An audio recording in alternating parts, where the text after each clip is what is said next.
Welcome to today's webinar, Optimizing ED and Trauma Center Financial Performance. This is Ashley Myers, HFMA's Client Services Specialist, and I will be moderating today's session. Now it is my pleasure to turn this over to Michael Brown for introductions. Great, thanks, Ashley. Good afternoon and welcome to today's webinar. The focus this afternoon is excellence in emergency department and trauma center financial management. First, I'm Michael Brown, founder and CEO of Cornerstone Health Advisors. After serving the healthcare industry for 25 years as an investment banker, I now serve as a strategic consultant and an advisor to companies like Peregrine Health Services and health systems nationwide. Peregrine has a long history of serving healthcare clients to achieve emergency department and trauma success. Historically, Peregrine has served the industry under the name Blue Jay. Philips recently spun out Peregrine to allow for dedicated consulting and interim management in the emergency department and trauma space, which provides health systems superior expertise in this complex arena. Peregrine's goal is to educate its clients to improve financial performance and to provide leadership when necessary. Our goal today through Peregrine's experts is to share deep domain expertise related to the complexities behind the emergency department and trauma centers of all levels. The objective of the webinar is to provide each of you with new learning moments and practical knowledge that can be utilized within your organization. We believe this knowledge will make a positive financial impact. Over the course of the next 45 minutes, we will begin our session with Angie Chisholm, who will take us through the complexities and challenges of trauma billing and coding, followed by Scott Kurlander, who will share his insights on the imperative of managing risk and medical liability in the emergency department. We would love to make this as interactive as possible, so we have drafted 4 polling questions during this session. At the end, we hope to have ample time for questions and answers and session wrap up. I would now like to introduce our first speaker, Angie Chisholm. Angie is a managing partner for Peregrine, leading the firm's trauma center consulting services. Angie has previously served as Trauma Center Consulting Service Line Leader for Philips, Division Vice President for Trauma Services at HCA, Vice President at Trauma Center Association of America with a focus on trauma finance and operations, and finally, Vice President over Emergency Departments at Carolinas Healthcare. Our second speaker is Scott Kurlander, who serves as advisor to Peregrine Health Services. Over the past 30 years, Scott has served as a civil trial litigator working on the most complex healthcare matters. Scott defended healthcare providers, including doctors, nurses, and physician assistants, nurse practitioners in hospitals, and medical malpractice cases before changing his practice to represent plaintiffs in the medical malpractice space. Having represented both plaintiffs and defendants for 3 decades, Scott provides a unique perspective to understand both sides of a dispute to reach a fair and amicable resolution for all parties involved. Most recently, Scott has been an integral member of the medical malpractice work group assigned by the Conference of Administrative Circuit Court Judges. The work group studies and recommends initiatives to improve the practice of medical malpractice law in the state of Maryland. I will now hand over the presentation to Angie. Thank you, Michael. Thank you, everybody, for joining us today, and I hope that you're able to get just a few nuggets of information that might be useful in your daily work. So the first thing we're going to talk about is the trauma center finance, and the agenda is really simple. We're going to talk about the revenue codes that are used in trauma centers, our assessment findings that we do, and then some common reasons for those lost charges that we've identified. Let's go to the next slide. It's really a sizable problem in the United States, and we all know that hospitals are struggling now more than ever, it seems, to recover from the losses related to the COVID pandemic. So by our estimates, there's about a $12 billion opportunity in unsubmitted charges across U.S. trauma centers. There's roughly about 2,400 trauma centers nationwide, and each one, the ones that we have at least worked with, has identified an average of $5 million in unbilled charges at each of those locations. Next slide. So a little bit of history and perspective on trauma center billing. It's really interesting to note that trauma center billing has actually, or trauma center revenue codes have actually not been in place very long, considering how long injury and trauma center care has been around. So in 2002, the Trauma Center Association of America successfully lobbied the National Uniform Billing Committee to approve these trauma response fees and a critical care revenue code. That's an inpatient bed charge for critical care. Only verified or designated trauma centers can use these revenue codes, but they are effective if you use them correctly for collections of additional revenue for the trauma center to offset those extraordinary costs of readiness. Next slide. So first polling question, if you guys are ready, is your trauma center losing money? Yes or no, or I don't know. It's a really interesting question. I ask this everywhere I go to see if we can get a baseline of what you think is happening with your trauma center. And I will tell you that most hospitals, they just don't really know where to look exactly, because trauma is a multidisciplinary sport. And it's sometimes difficult to understand where are those charges coming from? Where is that revenue coming from? There's a lot of downstream revenue that's attached to the trauma center operations. So it's really difficult at times to understand if your trauma center is losing money or is it actually making ends meet. And I will tell you that I certainly do not endorse a trauma center making money off the backs of patients, for sure, but we definitely want to offset those extraordinary costs of readiness. And that was the intent of that revenue code. So let's see what we have. Yes, they are. No, they're not, or I don't know. That's not surprising to me, actually. That's what we find in most places that we go to, is you just don't know really where to look. So let's go to the next slide there, David. So while we're waiting for the slide deck to catch up with us here, I think it's a really, really good question to go back to your trauma center and see if you can find some of the source of that information of whether or not you were able to say that you were losing money or not losing money. And I'm going to give you some tips on how to actually go back and find that information out for yourself. So it's very simple, as I said. What's not simple is there's a layer of complexity underneath these three simple things that tends to trip people up as they look into this trauma specific information. So the first thing we're going to talk about is the way that you register a patient, and that is called Type 5, and we're going to go into that a little bit in a minute. We're talking about revenue code 68X, which is the trauma team activation fee.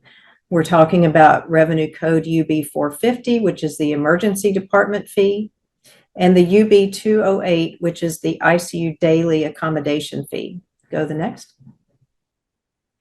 So starting with FL14 Type 5, back in the old days when we did everything on paper, we had a form that the registrars, the patient access team, would fill out, and it was form locator 14, and the space was Type 5.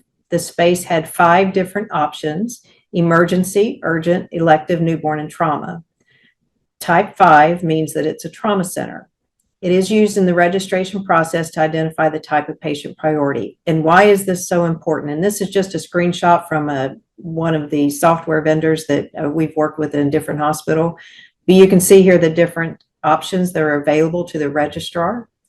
This is very important because CMS, Centers for Medicare and Medicaid, say that you must use this to identify trauma patients in order to bill the revenue code 68X. One of the most common mistakes that I see in hospitals is that we fail to register the patient as a Type 5 in the beginning.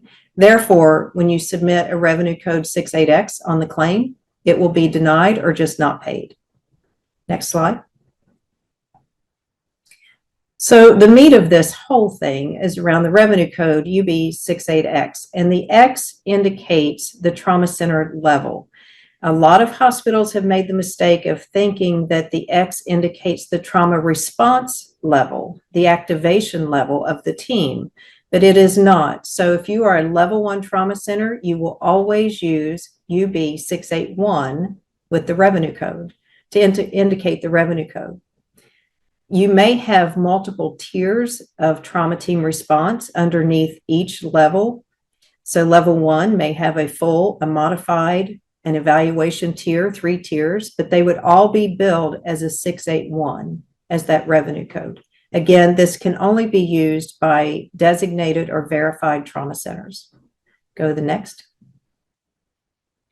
So here are the rules that CMS, Centers for Medicare and Medicaid, say. These are the rules for using the Uniform Billing Code 68X. You must meet trauma team activation criteria, and each level of response must be clearly defined, including the team members that are supposed to respond and the time frame they're expected to respond. You must show evidence of pre-hospital notification.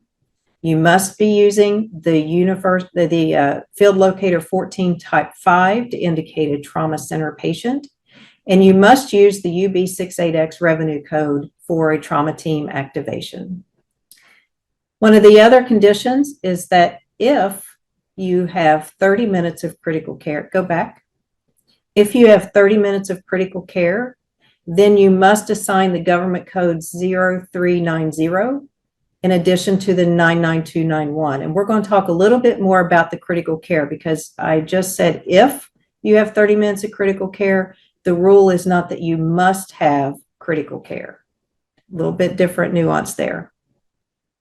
So let's talk about whether or not you can charge a UB68X without pre-notification. And CMS says no, absolutely not. And you will realize in many of your trauma centers that a lot of your patients will arrive without pre-notification, but do qualify for a trauma team activation. So how are we going to bill for that? If you cannot use the 68X, how would you bill if a patient arrived without pre-notification? So the NUBC says hospital needs to bill the 450 in addition to the 68X when pre-arrival notification is given. Okay, that makes sense. But the UB 450 level of service is the only alternative to recover the cost when a patient arrives without the pre-notification. And I'll show you how we're going to do that. But every patient must still meet the trauma team activation criteria. This is directly from the TCA Finance and Business Manual. What CMS goes on to say is charges should be related consistently to the cost of services and uniformly applied to all patients, whether inpatient or outpatient. So what does this mean? It doesn't mean that when a patient arrives without pre-notification and they receive a trauma team response, and you as a hospital have carried that extraordinary cost of that readiness, that you should not bill the patient. What it says is you cannot use the revenue code 68X to indicate that the patient had a trauma team activation in the setting of no pre-notification. Then you would use the 450 level of service. Go to the next. So we're going to shift a little bit and talk about that UB68X in critical care. This is a very common problem that I see in hospitals across the country, is that we are using physician time to indicate critical care time in the setting of a trauma team activation. And this is a snapshot straight from CMS. It says that the time reported as critical care is the time spent by a physician and or hospital staff engaged in active face-to-face critical care of a critically ill or critically injured patient. So the reason that this is important is because in the setting of a trauma team activation, you have the emergency medicine physician who initially responds and perhaps spends 15, 20, 25 minutes with the patient. They've notified the trauma surgeon who has to respond within that 30 minutes. So there's a bit of overlap between the two providers. But then the trauma surgeon will spend perhaps 15, 20, 25 minutes with the patient. That is not going to qualify for 30 minutes of critical care time for each provider. But as a team, they did spend 30 minutes of critical care time evaluating this patient for the presence of an injury. So qualifying physician and or hospital staff, it's the clinical staff responding to the trauma team. It's the to the trauma activation. It's the emergency medicine physician, the trauma surgeon, the resident physicians, the APPs. All of these people qualify as hospital staff and physicians. Hospitals that provide less than 30 minutes of critical care when there is a trauma team activation under the circumstances described by the NUBC that would permit the reporting of the revenue code 68X, meaning if the patient met criteria for a trauma team activation, but you didn't have 30 minutes of critical care, you still report the charge, the revenue code, you just drop the G code. So you take the G0390 from that claim and you submit it for reimbursement. Situations where this is important is patients who arrive in critical condition and do not survive beyond the 30-minute resuscitation period. That would be an indication of someone that did qualify for a trauma team response. They just didn't meet the 30 minutes of critical care. Next slide. So let's talk about the revenue code 208. This is the inpatient ICU level of care. And there are several inpatient revenue codes for daily room charges, and they're listed here. Hospitals typically use the 200, 201, 202 for surgical, medical, or general critical care. There's one for pediatrics, there's one for burn. And then we have the 208, which is for trauma. It is not for the specific location that the patient is in as far as a trauma ICU versus a neurosurgical ICU. It is for any ICU caring for the injured patient. Next. This 208 rate is typically higher than the other critical care codes to offset the resources required for multidisciplinary trauma care, just like social services, complex discharge planning, and the performance improvement activities and the registry that is required of a trauma center. Some things to remember is the code is entered at midnight, usually manually or automatically. You use the 208 in place of the 200 or 201. You don't do both. What is not required in order to use the 208 is a trauma team activation, not required. Pre-hospital notification, doesn't matter.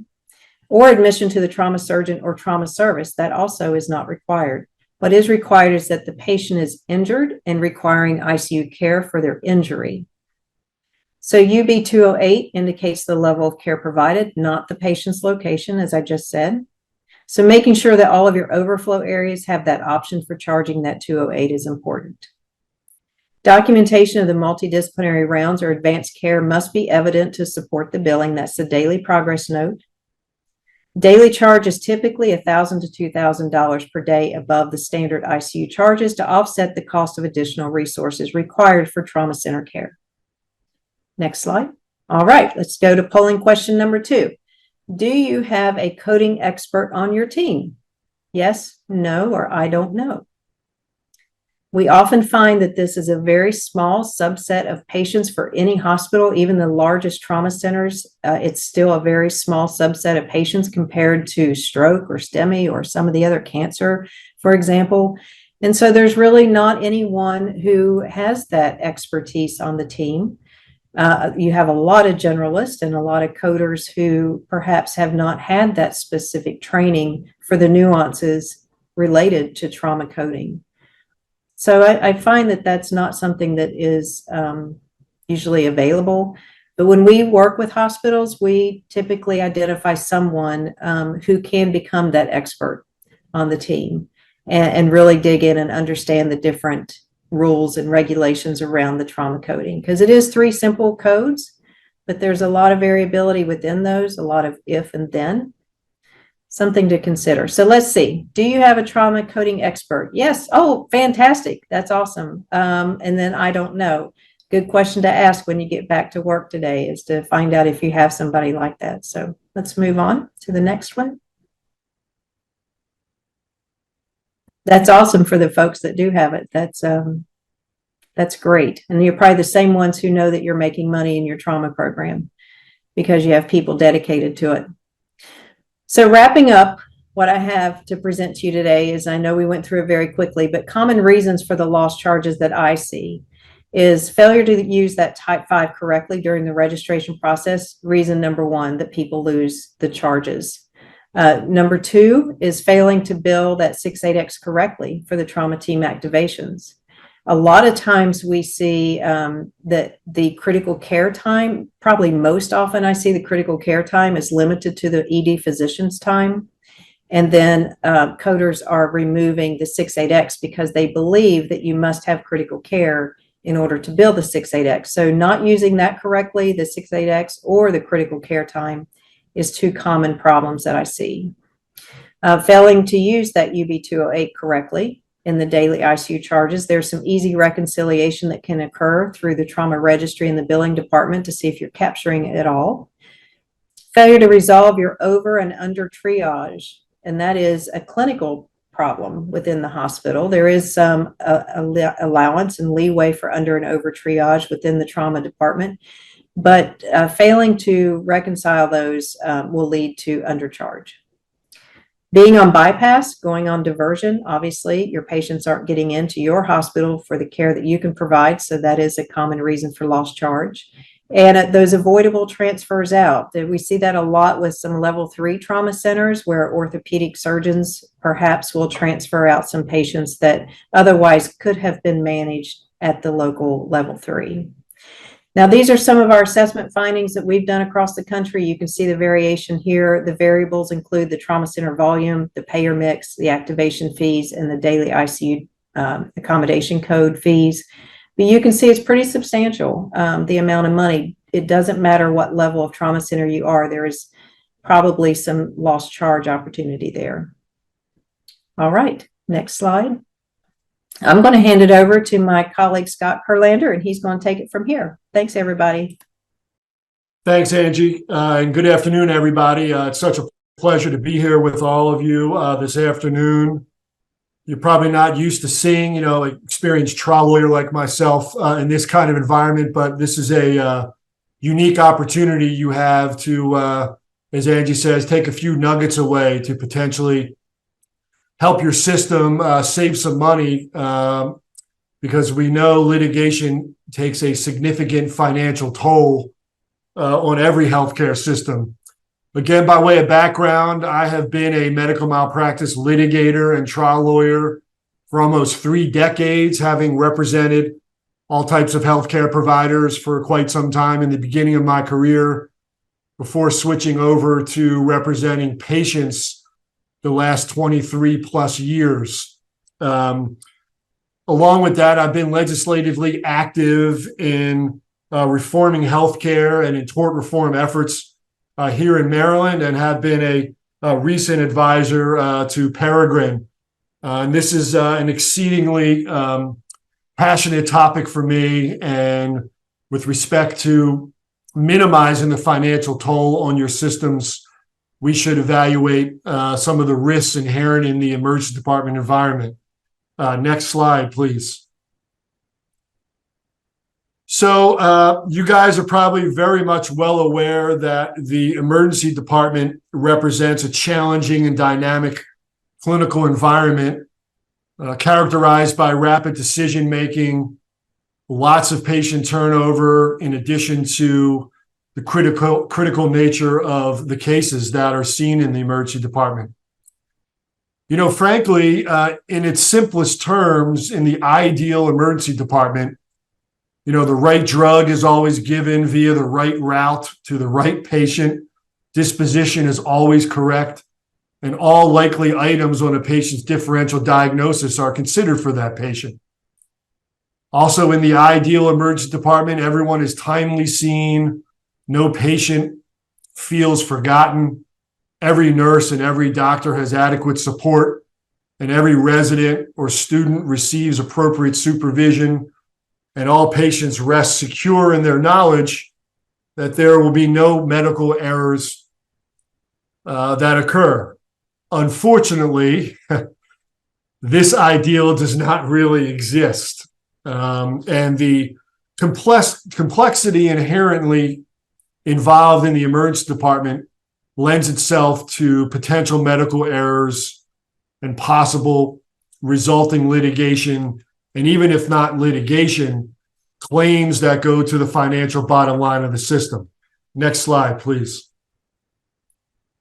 So here's a legal lesson for everybody. Medical malpractice, by definition, is when there is a breach or a deviation from the accepted standards of care, resulting in injury or damage or harm to the patient. As you all probably know and have seen or reviewed, there is a conundrum in the emergency department, in addition to other places within the healthcare system, when trying to reconcile giving affordable, safe healthcare with defensive medicine. We have this on the slide. It's the concept of ordering diagnostic testing and procedures really in an overextensive manner in order to ensure nothing is missed, all in an effort to mitigate liability. And I am here to tell you, after 30 years of being in this space, being in the trenches of claims in risk management, and most particularly in the courtroom, that there is significant emotional, financial, and a cognitive toll that litigation entails. And therefore, it's evidence that this balancing of providing safe and affordable and efficient healthcare is challenging when dealing with claims avoidance and risk avoidance. Next slide, please. Here's some key facts and some key issues that after doing lots of reading and being in the environment that I've been in and honing it in with regard to emergency departments, the impact of medical liability is massive. And I would say that one of the biggest elephants in the room of healthcare is medical liability. And you can see, in fact, emergency departments are the fourth most common healthcare delivery location to trigger a malpractice claim. And 1 out of every 11 emergency physicians are getting sued every year. And nationally speaking, 52% of all emergency medicine physicians will be sued at least once in their careers, while more than a quarter of them can expect to be sued more than once in their careers. And one may ask, well, what are the most common conditions for paid claims in the emergency department, as well as the most common chief medical error? And you can see on this slide, probably not much of a surprise, but the failure to diagnose and the failure to timely treat a cardiac or cardiorespiratory arrest is the most common condition for paid claims in the emergency department, while an error in diagnosis was the most common chief medical error cited in closed claims. And we'll talk about where we get some of this data from a little bit later. Next slide, please. So here's a polling question. Most healthcare systems, I hope, frankly, I pray, have a claims department and risk managers who interface and integrate their information. But this polling question states, are you tracking claims or litigation payouts directly attributable to the ED? Yes, no, or I don't know. Most healthcare systems and institutions, through their claims department, track claims and payouts through instruments called claims loss run reports. And those claims loss run reports really are the documents that furnish lots of information about the nature of the claim and about the payout specifically. However, while we're talking about emergency departments, and we'll see something later on about the identification of quality trends, whether or not these claims departments are tracking specifically to an area of the hospital, such as an emergency department. As we can see, and it's not surprising in my experience to see, most people don't know whether or not they're actually getting into sort of the weeds of the data from the claims loss reports and making it go backwards, if you will, to specific areas of the system, such as the emergency department. It's great to see that 37% say that they are tracking claims and litigation payouts directly to the emergency department, because frankly, in order to make substantial change and to perform safely and efficiently, this must happen, in my opinion, which ultimately goes to the bottom line of the healthcare system's finances, if you're able to track the data such as the manner that I suggested. Next slide, please. And while we're on that topic, I think getting involved in the data through incident reports, root cause analyses, whether there's peer-reviewed data that exists, morbidity and mortality conferences, as well as the claims loss run reports, all of this needs to be integrated in order to get the most out of the information, in my opinion. So I put this slide in for factors leading to the risk and liability in the emergency department. First of all, delayed treatment.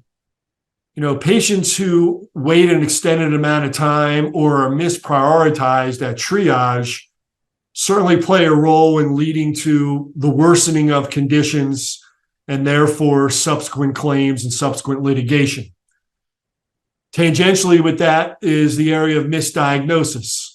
Obviously inherent in the environment, this high-paced environment where the providers need to make lots of decisions in a short amount of time, they also don't have a lot of information along with time, and therefore emergency department physicians and personnel might miss or misdiagnose conditions that lead to severe consequences and claims. Thirdly is improper treatment and communication errors. And, this is exceedingly important, and we'll segue into a discussion later on about documentation. Both improper treatment as well as communication errors can result in adverse patient outcomes. With communication errors are often rooted in misinterpretations or misunderstandings between the providers themselves as well as the patients and the patients' families in translating objective test results like lab results or radiographic results to patients and their families. There's lots that can be lost into translation, as they say. All of these things lead to the risk and liability in the emergency department. Next slide, please. So as I said, documentation certainly plays a role in patient care. And we can see that in addition to providing a chronological record of care from the initial standpoint of presentation to discharge or admission, with shift-based work, especially in the emergency department, thorough documentation ensures continuity of care. And this reduces the risk of not only miscommunication, but the risk of oversight or repeated procedures.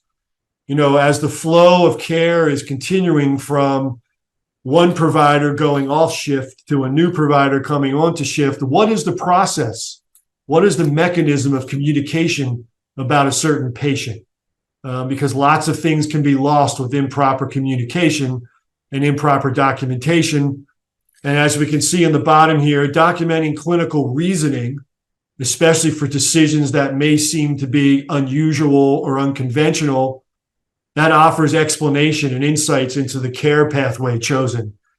And in spite of 2023 E&M documentation changes, providers still need to remain focused on documenting all proof of care.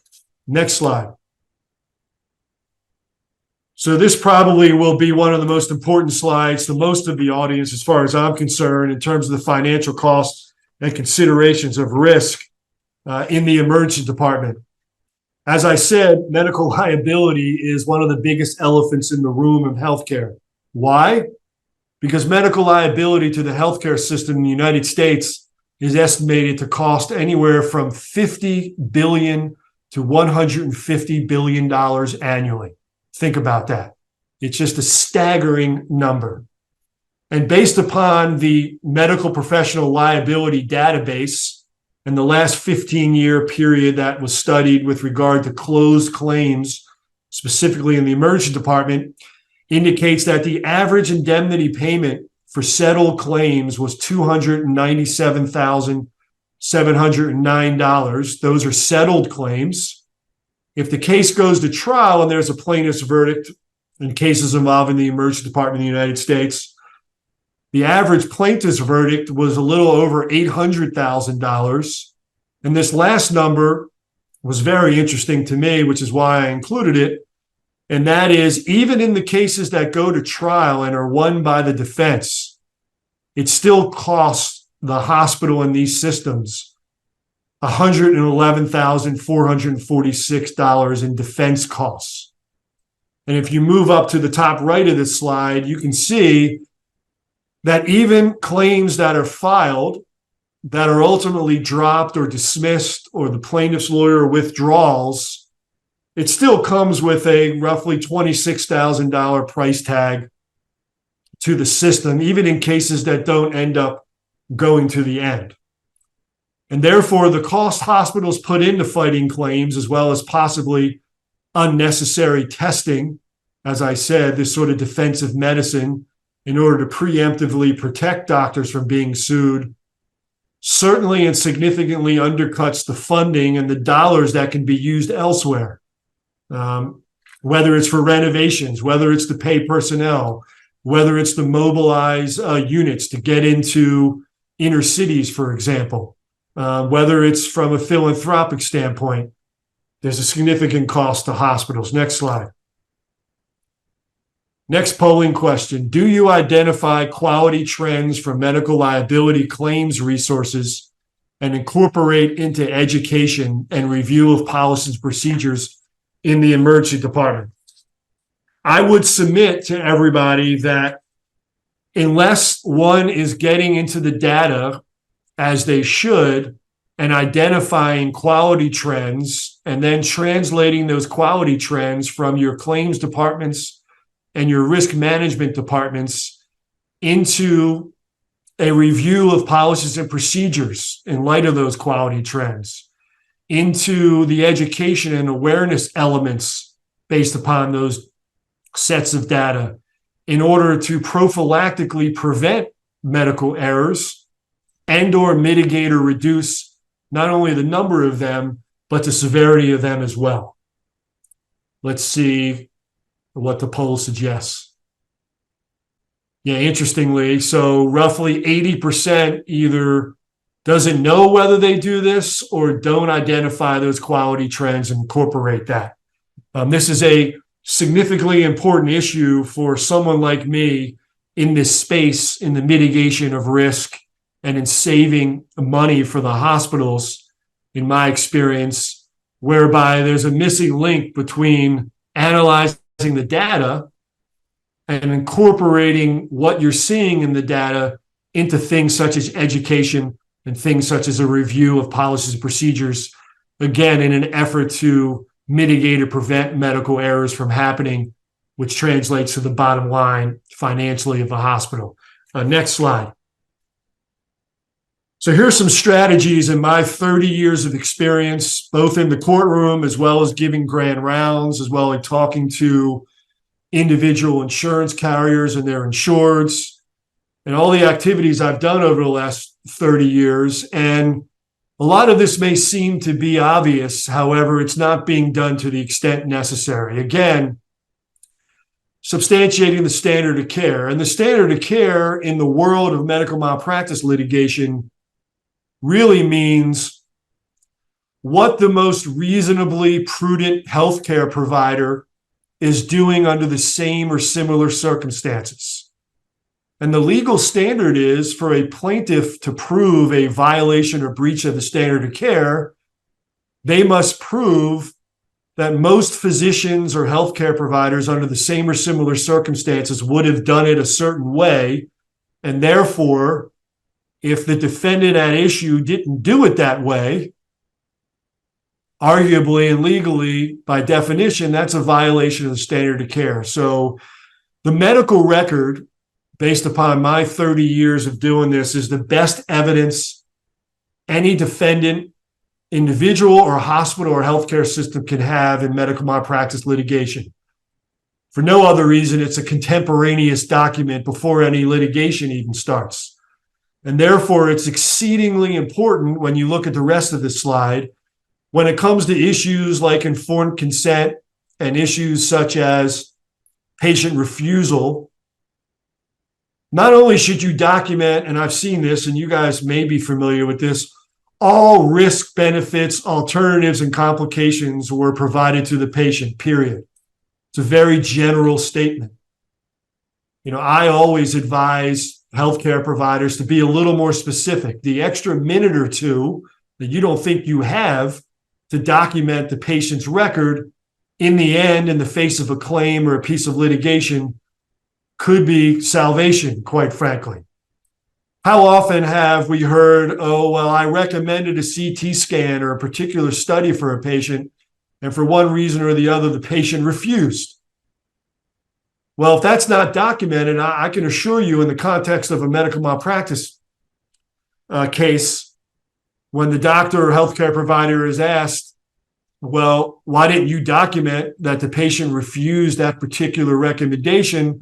Well, I didn't have time, or, I do it all the time. It's part of my routine and habit. If I did that all the time, I would never have any time for patient care. Well, I would suggest a strategy to mitigate risk and reduce or prevent claims is to make sure there's documentation of the understanding of the reasons why a particular study was recommended and the associated risks in refusal. And lastly, for those patients who leave without being seen, documenting interactions, the advice given, and the risks and the warnings and the complications that could result from leaving without being seen also need to be documented for no other reason to protect against allegations of negligence or inadequate care. Next slide, please. So in addition to some of those other strategies that are relatively simple, that cannot be overemphasized, are issues related to how we communicate with patients. This whole slide deals with things like empathy and apologies and changes in attitude and avoidance. So as healthcare providers, and we can educate, and I've done this many, many times in my career, gone into hospitals and educate about how to talk to patients. See, we have to change the narrative in healthcare. Their patients are my clients. We're talking about the same individual. And I can tell you, having done this for quite some time and talked to many, many patients, people are exceedingly less likely to call a lawyer and file a lawsuit against a healthcare provider with whom they have had a positive relationship, even in the face of an untoward outcome or something goes wrong.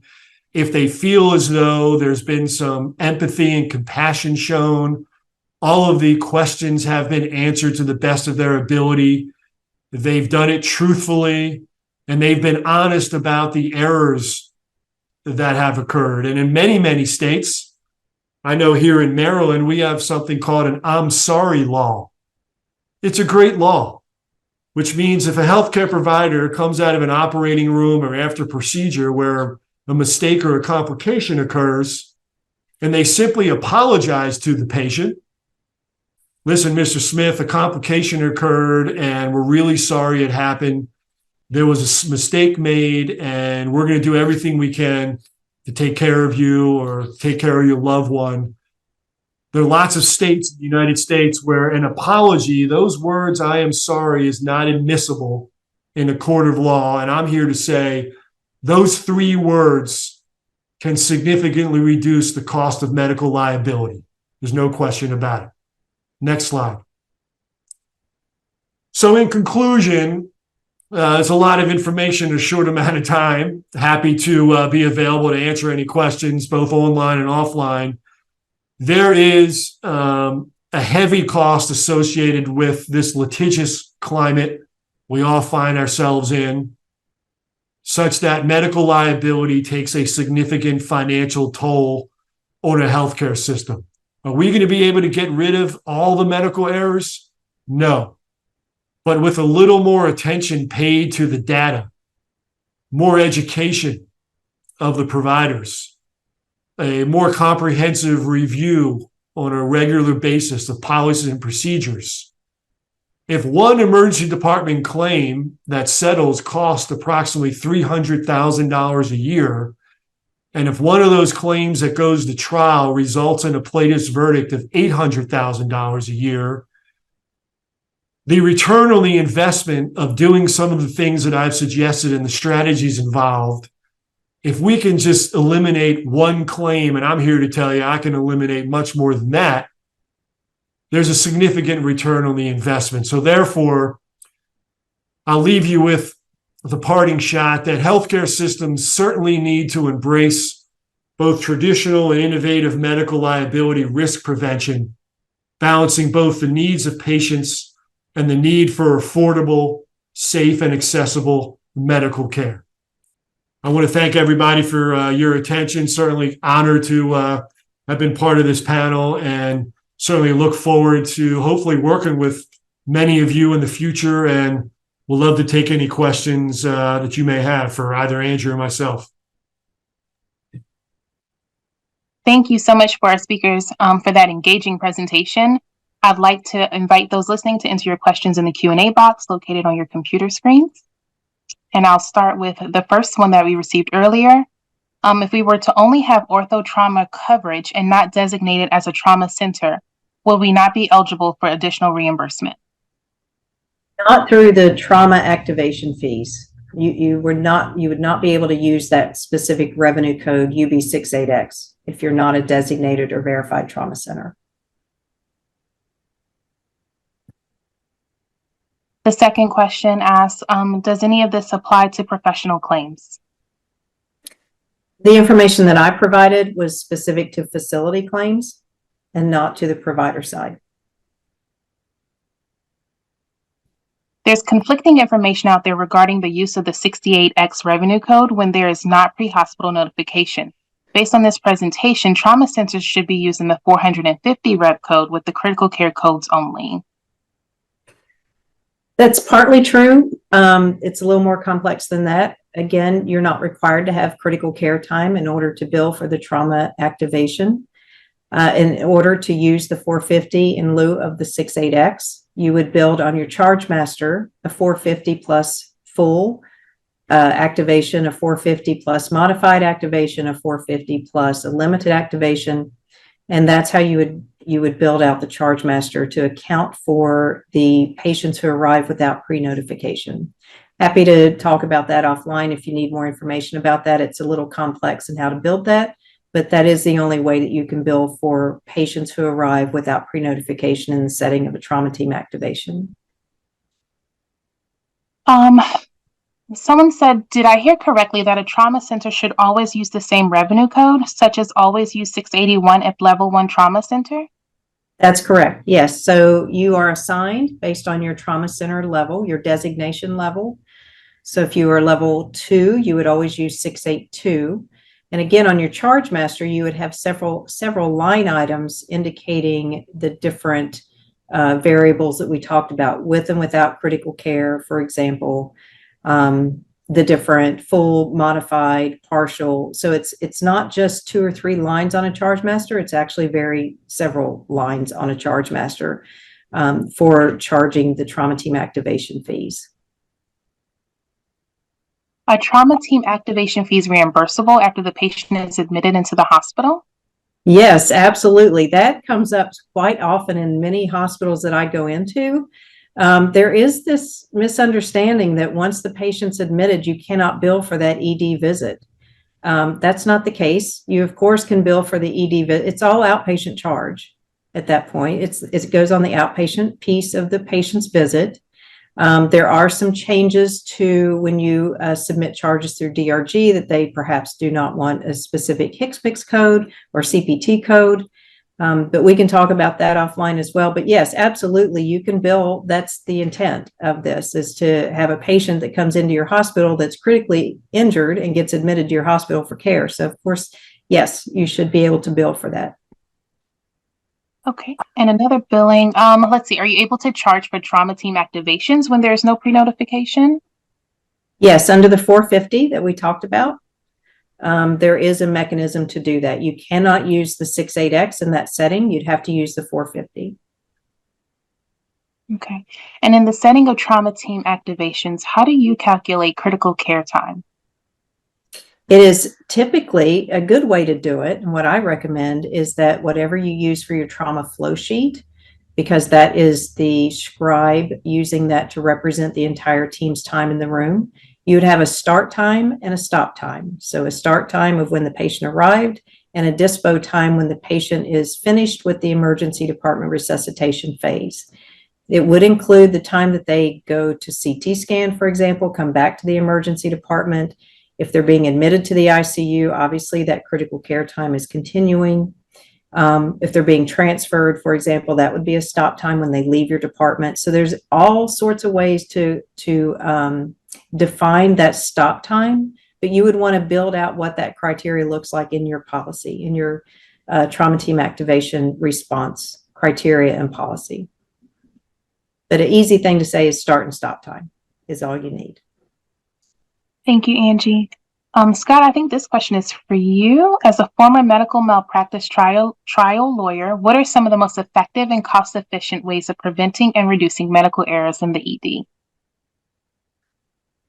Yeah, it's a great question. And having been in many hospitals and in many insurance companies, frankly, documentation and communication and emphasizing that to your people and senior leadership people, I believe that those are two of the most common ways and most easiest ways, not very costly, to ensure that at an absolute minimum, and don't forget, the goodwill and your reputation of a facility, an emergency department, a hospital, a healthcare system, largely, in my opinion, depends on sort of the takeaway from the patients. And if compassion and empathy are shown, if their questions are answered, and the patients leave the facility, emergency department or otherwise, with a good feeling that even though it may not have gone the way it should have,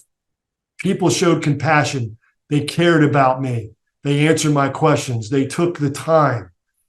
The overwhelming likelihood is those are the people that will never call a plaintiff's medical malpractice lawyer. And in fact, the statistics are such where only 10%, this is a staggering statistic, in my opinion, only 10% of the victims of medical malpractice actually do anything about it. And we also know that in the United States, at least according to the government, the GAO, 400 to 500,000 people in the U.S. die in U.S. hospitals every year by virtue of a medical error. That's only in the hospitals. Can you imagine bringing people like Peregrine and me in and making a dent in that? That's 5%, let's say. What's that? 20 to 25,000 lives saved if we just make a 5% dent in that number. So communication and documentation, and as I said, getting your hands really into the data, the claims data and the incident report data and the quality assurance data, and translating that back to the providers, both in the way of education and review of policies and procedures, I think would prevent, if not mitigate, the number of errors and the severity of them. Thank you, Scott. So when you mentioned data, what data is available to utilize to make efforts to identify claims, that the goals of patient safety, reducing both the frequency and severity of claims and improving the financial implications of medical liability? Specifically, claims loss run reports. So every hospital or healthcare system should have a claims department. The claims professionals track and monitor the claims that are made, litigation claims, and the indemnity payouts. In addition to indemnity, the cost of defending the case are all right there in claims loss run reports. Secondly, there are root cause analyses, incident reports, peer review, and quality assurance data. All of these things combine, or at least should combine, to be able to develop strategies of risk mitigation and risk prevention and claims prevention. Thank you so much. Angie, Scott, do you guys have any closing remarks? No, I just appreciate everyone's time today, and I hope you found it informative. We very much enjoyed being here and giving you this information.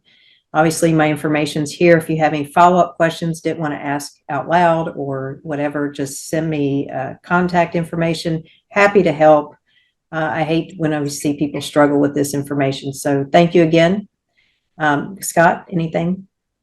No, I second that. I think that, we're very passionate about this field, and certainly questions may arise even after you get off the webinar.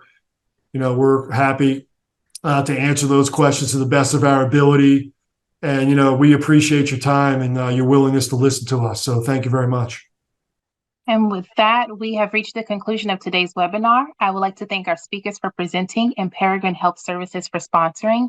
We hope you found this presentation informative. Thank you for your participation and have a great day.